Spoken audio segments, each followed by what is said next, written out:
పోతుందిరా ఈ రాజు అంటే నాదేం పోతుందిరా నాగరాజు అన్నాడంట చూడుండ్రి. ఇల్లందు పోలీసు కథ గిట్లనే ఉంది. పట్టపగిటి లీవో కౌన్సిలర్లను అందరు చూస్తుండగానే కిడ్నాప్ చేసి తీసుకుపోతుంటే అబ్బే మాకేం తెలుసు అన్నట్లు సినిమా చూసిండ్రు. ఇవేం కిడ్నాప్లో ఇవేం కథలో గాని రామ్ గోపాల్ వర్మ రక్త చరిత్ర సినిమా కూడా పానికి రాదు పో. నమ్ముతలేరా? అయితే ఒకసారి తలకాయ తిప్పుండ్రి. పట్టుకోరి మళ్ళీ ఎక్కడన్నా వారిపోగల. అరే రే పాయ ఏం పట్టుకుంటారు బాయ్ తిండిదండగా. ఇగో ఈయన గట్టిగా పట్టుకుంటుండు చూడుర్రి. అబ్బా గిట్లుండాలి షికార్ అంటే. కోలు కుందేలే షికారు చేస్తాడు అయింది. అగో ఎట్లా దొరికించుకొని గుంజుకోబోతున్నాడో. ఏ అన్నా మస్తు పట్టుకున్నావు, అట్లే పట్టుకోవై కుర్చీ మీద కూర్చొని దమ్ము తీసుకోపో. అరే ఏందా మళ్ళా ఆడికించి మళ్ళీ ఎక్కడో తీసుకోబోతారో. ఓ నీళ్ళు ఎవరు కిడ్నాపులు చేసేటోళ్ళు ఉన్నట్టున్నారు కదా. ఎవరో సుట్టమింట్లకెళ్ళి పోతుంటే పట్టుకొని సంజాయిస్తురేమో అనుకున్నాగా ఇంతసేపు. వామ్మో రయ్యమని రౌడీ గుండెగాల లెక్క కార్లు వేసుకొని ఎట్లా పోతున్నారో చూడుర్రి.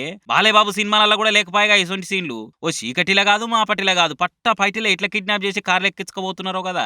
పోలీసు వాళ్ళ మీద సినిమా చూసినట్టు చూడబట్టే. కొత్తగూడెం జిల్లా ఇల్లందు మున్సిపల్ చైర్మన్ మీద బీఆర్ఎస్ పెట్టిన అవిశ్వాస తీర్మానం తీసుకొచ్చిన కథనంటే ఇదంతా. అవిశ్వాస తీర్మానం పెట్టొద్దని బీఆర్ఎస్ కౌన్సిలర్లు కుక్కు నాగేశ్వరరావుని ఇట్లా కిడ్నాప్ చేసిరట.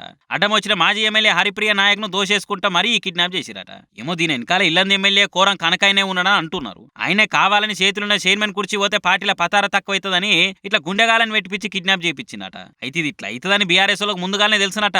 కాపాడాలని ఇప్పటికే హైకోర్టుకు అప్పీల్ చేసుకుంటే పోలీసులు సెక్యూరిటీ ఇవ్వాలని కోర్టు చెప్పిందట. కోర్టు చెప్పినా జడ్జి చెప్పినా అవన్నీ పక్కకు పెట్టి పోలీసులు తమాషా చూసినట్టు సినిమా చూసిరనే ఆరోపణలు వస్తున్నాయి. సరే ఏమో గాని పాపం మనిషిని అక్కడ నూకి ఇక్కడ నూకి దమ్ వస్తున్నట్టున్నది. చేస్తే చేసి కిడ్నాప్ గానీ జరానికి ఒక గిలాస నీళ్ళని ఇవ్వరాయా.